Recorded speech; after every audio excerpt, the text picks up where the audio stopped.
नमस्कार, wilderness days में आपका स्वागत है।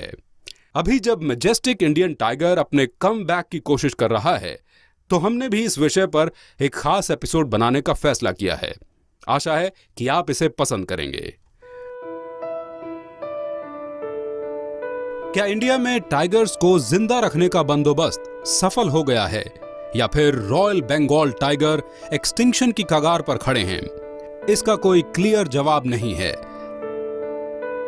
लेकिन ये सवाल अक्सर एनवायरमेंटलिस्ट और वाइल्ड लाइफ कंजर्वेशनिस्ट के बीच एक गर्मागर्म बहस को जन्म देता है। लेकिन आज हम भारत के 2 स्थानों पर टाइगर्स के सफल कमबैक की शानदार कहानी पर एक नजर डालते हैं। मध्य प्रदेश और राजस्थान 2 राज्य हैं जहां ये चमत्कार हुआ है।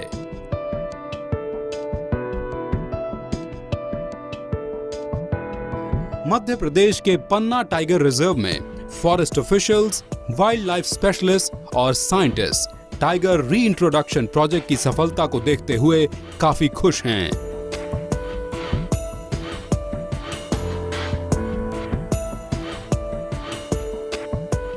दो 2009 में मध्य प्रदेश के पन्ना टाइगर रिजर्व में टाइगर्स की संख्या पोचिंग की वजह से 0 हो गई थी, लेकिन अब वहां 17 कब्स और 5 टाइगर्स की दहाड़ सुनाई देती है।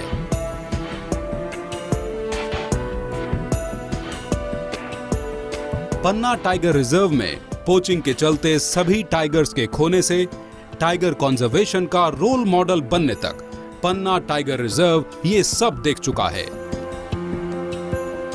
आइए जरा शुरू से समझते हैं। पन्ना टाइगर रिजर्व मध्य प्रदेश के नॉर्थ पार्ट यानी कि विंध्या माउंटेन रेंज में सिचुएटेड है और इसने फरवरी 2009 तक अपनी सभी बिग कैट्स को खो दिया था। इस घटना ने पन्ना जंगल अथॉरिटी के ऑफिशियल्स के मोराल को काफी कमजोर कर दिया था। पन्ना टाइगर रिजर्व के field director mister R Srinivas Murthy ने WII देहरादून के साइंटिफिक इनपुट्स की मदद से पार्क में टाइगर्स को फिर से लाने का काम शुरू किया।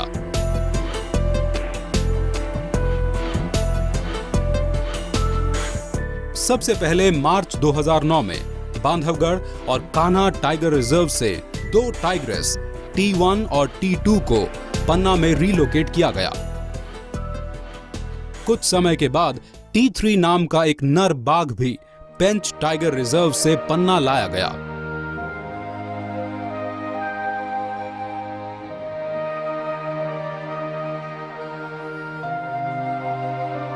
एक साल के अंदर यानी कि 2010 में दोनों टाइग्रेस ने कब्स को जन्म दिया।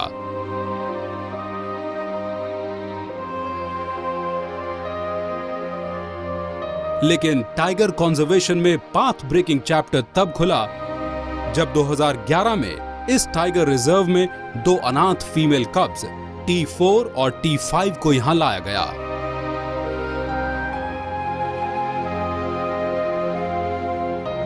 ये एक कॉलर वाली टाइग्रेस के बच्चे थे जो कि 2005 में कान्हा नेशनल पार्क में एक दूसरी टाइग्रेस के साथ हुई टेरिटोरियल फाइट में मारी गई थी।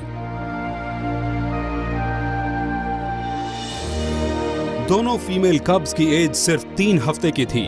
तब से इसको रेस्क्यू करके फॉरेस्ट ऑफिशियल्स ने पाला था। यहां हम एक अनप्रेसिडेंटेड सक्सेस स्टोरी बयान कर रहे हैं कि इंसानी हाथों से पली बाघिन T4 ने 2 कब्स को जन्म दिया है। इस घटना ने पन्ना के इतिहास में सफलता के गोल्डन फेदर्स जोड़ दिए हैं। पन्ना की सफलता की कहानी में मेन आर्किटेक्ट्स में से एक पन्ना के फील्ड डायरेक्टर श्री मूर्ति ने महसूस किया कि इन पॉजिटिव रिजल्ट्स के लिए इंटेंसिव मॉनिटरिंग और सिक्योरिटी जिम्मेदार थे। जब हम अपने टाइगर्स को किसी भी जंगल में बचाने में असफल हो रहे थे, यहां तक कि पन्ना टाइगर रिजर्व में भी, तब ऐसी सक्सेस स्टोरी और इससे अच्छी खबर कोई और हो ही नहीं सकती थी।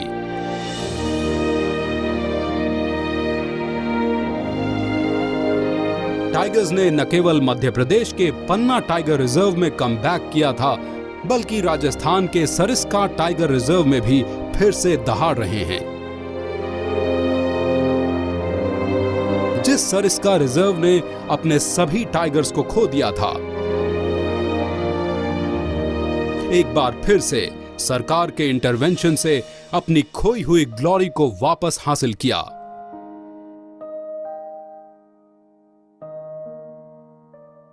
सरिस्का की वैलीज और ग्रासलैंड्स एक बार फिर से टाइगर्स की दहाड़ से गूंज रहे हैं।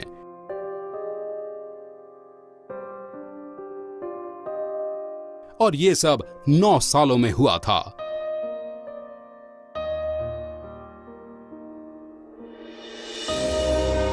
गुड न्यूज तो ये है कि अब सरिस्का के जंगलों में 9 टाइगर्स घूमते हैं।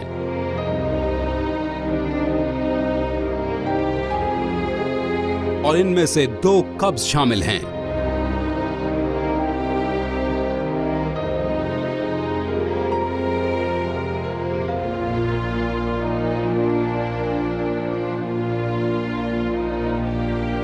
अब शायद आप सरिस्का के टाइगर्स के सुरक्षित फ्यूचर पर सवाल नहीं उठाएंगे, या अभी कोई शक है आपको?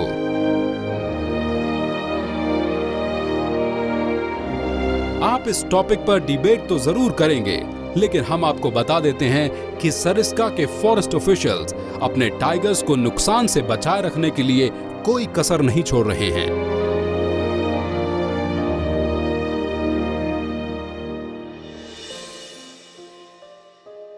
We have developed a protocol first time in the country where each individual tigress, whether she or he is collared or not, we are monitoring individually with the dedicated parties, and those parties monitor 24/7, and they always remain in the nearest chowkis, and early morning again they start and locate by the receiver or by the pug marks, and the movements are closely watched, because every animal, every tiger is precious for Sariska, and we have to monitor every tiger, and then probably in the time to come they will breed and the population will increase. –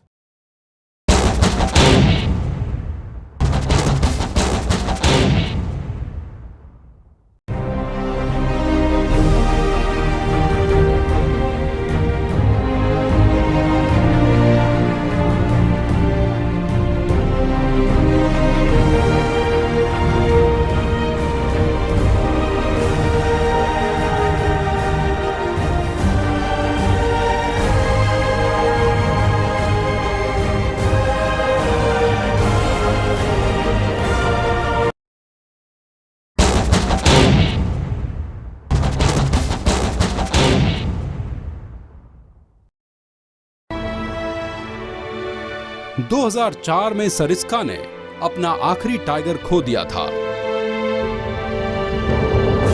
और national park में tigers की दहाड़ शांत हो चुकी थी।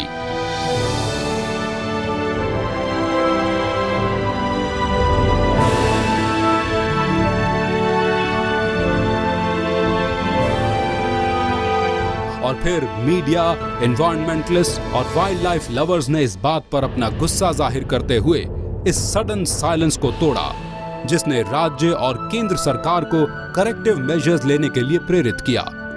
2008 में एक टाइगर को रणथंबोर नेशनल पार्क से सरिस्का में रीलोकेट किया गया था।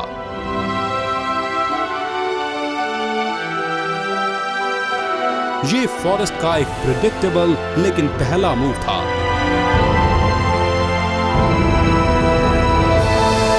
कुछ महीने बाद 2 और टाइगर्स को पार्क में छोड़ा गया।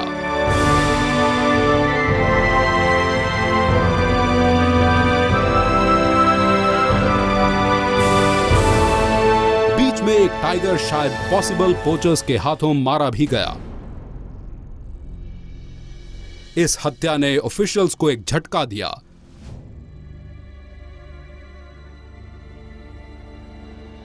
और उन्होंने महसूस किया कि सरिस्का के अंदर सिर्फ टाइगर्स को रिलोकेट करने से कुछ नहीं होगा।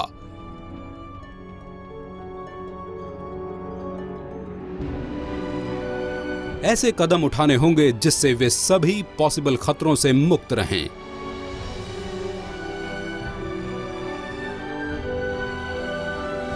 तब टाइगर ट्रैकिंग टीम्स बनाई गई, चूंकि सरिस्का में सभी रिलोकेटेड टाइगर्स रेडियो कॉलर पहने हुए थे, इसलिए उनकी एक्टिविटीज को ट्रैक करना बहुत मुश्किल नहीं था। एक तरह की 5 टीमों का एक ही लक्ष्य तय किया गया था कि टाइगर्स की एक्टिविटीज पर नजर रखी जाए। डेली कलेक्ट किए गए डेटाबेस को Jaipur based Rajasthan forest department में भेजा जाता। साथ ही टाइगर्स के इंडिविजुअल बिहेवियर को स्टडी करने के लिए Delhi based national tiger conservation authority को भी भेजा जाता था।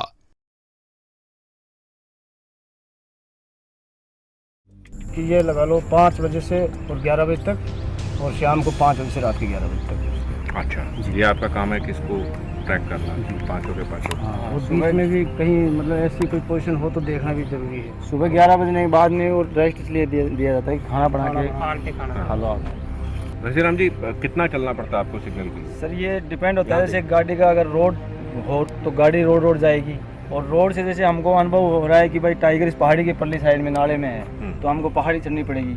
तो काफ़ी छटाई होती हैं, जैसे बड़ी बड़ी अरावली की हिल्स हैं, इन पे छटकी है, ऊपर फिर सिंगल लेते हैं, तो उससे अगर सिंगल आएगा तो ठीक है, नहीं फिर आगे पैदल जाएंगे तो 15 किलोमीटर तक पैदल चलना पड़ जाता है? चल जाते हैं, 15 किलोमीटर चल जाते हैं। 15 किलोमीटर एक बार, और कई बार गाड़ी 50-100 किलोमीटर भी चलती है। और कभी कभी ऐसा भी होता है जैसे 5-7 किलोमीटर भी चलती है। जैसे मान लो अब हमारा कल से सिंगल यहाँ आ रहा था, तो थोड़ा आगे जाके 2 किलोमीटर आगे जाके चेक कर लिया, फिर यहाँ आ गए, फिर यहाँ चाय वाय पीने हो तो यहाँ आ जाते हैं, नहीं तो फिर हमारा सिंगल वहाँ आता रहता है, वहीं रुक जाते हैं। फिर आप कैसे ढूंढते हैं?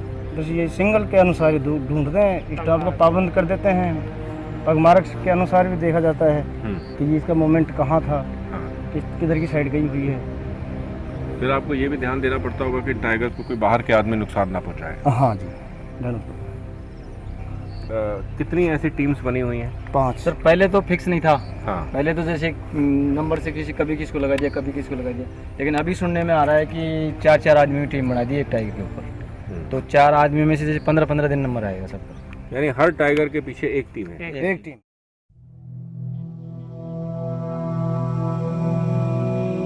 इन स्टेप्स को फॉलो करने से अच्छे नतीजे सामने आए और कोई अप्रिय घटना नहीं हुई, लेकिन फिर भी सब कुछ ठीक नहीं था।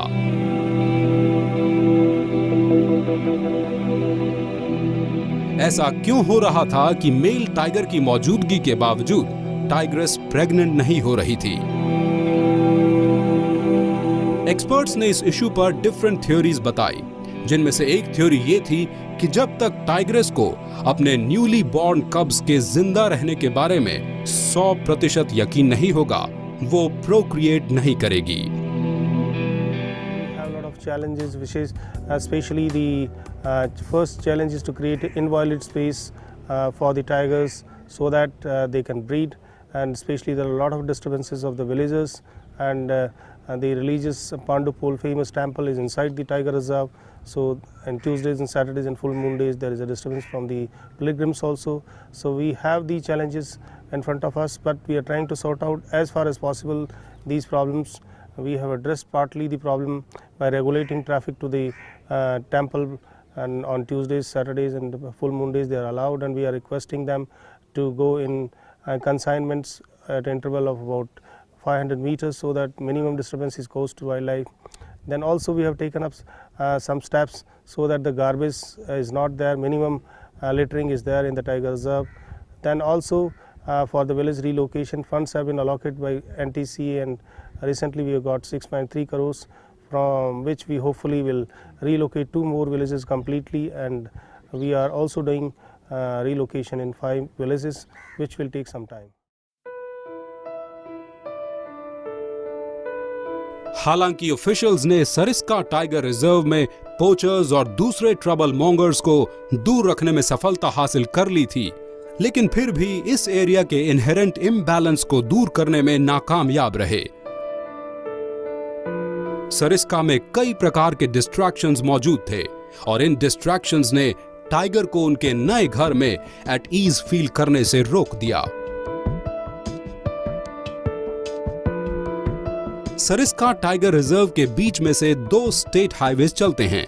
नॉन स्टॉप ट्रैफिक इस पार्क के शांत वातावरण पर हैवक क्रिएट करता है।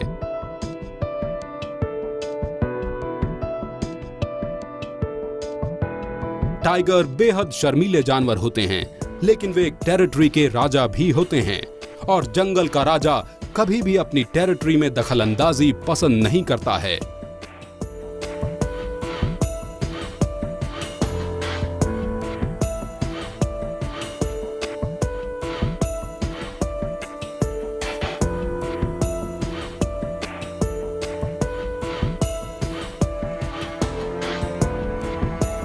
और फिर सरिस्का के बीच में ये बहुत प्राचीन पांडुपोल मंदिर है।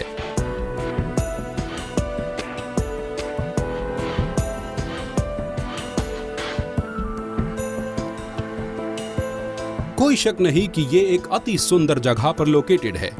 ये मंदिर हर महीने हजारों डेवोटीज और टूरिस्ट को आकर्षित करता है।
नेशनल पार्क के अंदर ह्यूमन प्रेजेंस एक और क्रिटिकल इशू है जिससे फॉरेस्ट ऑफिशियल्स जूझ रहे हैं।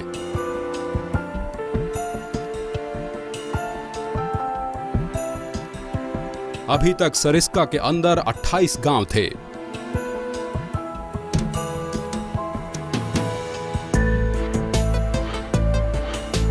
जिनमें से केवल 2 को पार्क के बाहर रिलोकेट किया गया है। सरिस्का के टाइगर्स यदि अपने दम पर अपनी फैमिली न बढ़ाते तो उनका फ्यूचर निराशाजनक दिखने लगा था। अगर टाइगर्स ने रिप्रोड्यूस करने से इनकार कर दिया तो निश्चित रूप से पूरी टाइगर पॉपुलेशन खत्म हो जाती।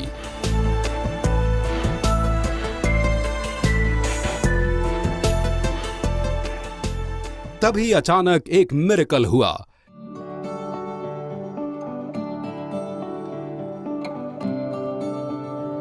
एक टाइग्रेस ने आखिरकार कब्ज को जन्म दिया।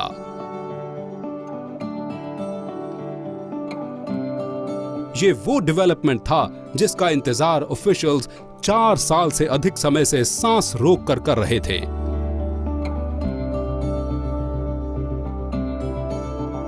एक एगोनाइजिंग वेट का दी एंड हो गया था।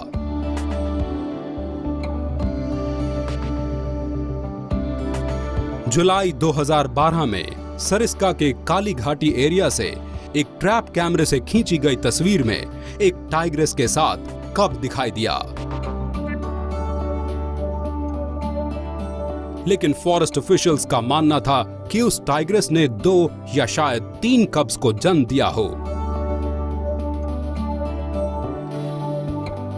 हर किसी ने राहत की सांस ली और नेगेटिव सोच रखने वाले लोगों की जुबान बंद हो गई।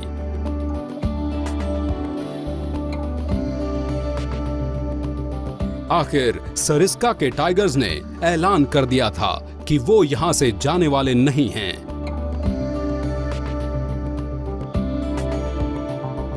चार साल तक न केवल राजस्थान के फॉरेस्ट ऑफिशियल्स बल्कि wild life institute of India और नेशनल टाइगर कंजर्वेशन अथॉरिटी के ऑफिशियल्स भी बहुत चिंतित रहे।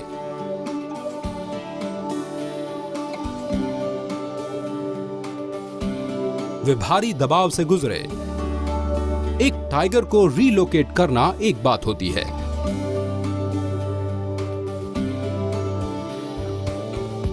लेकिन एक्सपेरिमेंट की सफलता का इंपॉर्टेंट और इकलौता लिटमस टेस्ट होता है कि टाइग्रेस रिप्रोड्यूस करे, यानी कि बच्चे पैदा करे।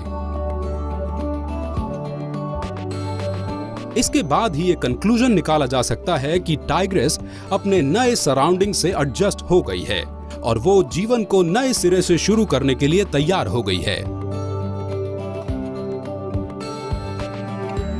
सरिस्का के अनसर्टेन एनवायरनमेंट में अपने कब्ज को पैदा करके ST2 ने दिखाया था कि वो जिंदगी को एक मौका फिर से देने के लिए तैयार है। ऑफिशियल्स, टाइगर एक्सपर्ट्स और यहां तक कि स्केप्टिक्स के लिए यह निश्चित रूप से एक बड़ा डेवलपमेंट है, जो इस स्ट्रेस्ड आउट नेशनल पार्क और इसके फ्यूचर को एक फेसलिफ्ट दे सकता है।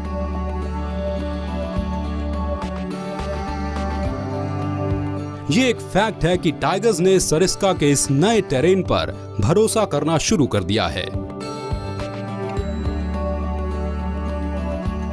टाइगर साइटिंग्स अभी भी रेयर और कभी-कभी ही हो रही थी और इस बात का अंदाजा पहले से ही था। सरिस्का के टाइगर्स अभी भी टूरिस्ट और विजिटर्स से दूरी बनाए हुए हैं। ये रणथंबोर के उन टाइगर्स से अलग हैं जो कि कैमरे के सामने आकर फोटो खिंचवाते हैं। माना जा सकता है कि सरिस्का में टाइगर्स को बचाने की लड़ाई एक डिसिसिव स्टेज पर पहुंच गई है।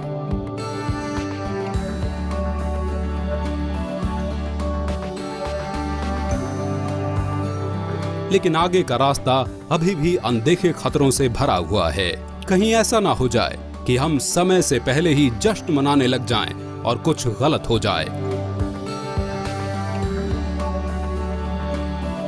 होपफुली हमारी फ्यूचर जनरेशंस रात में सोते हुए दादी नानी की बेड टाइम स्टोरीज में ये ना सुने, once upon a time in jungle एक था टाइगर।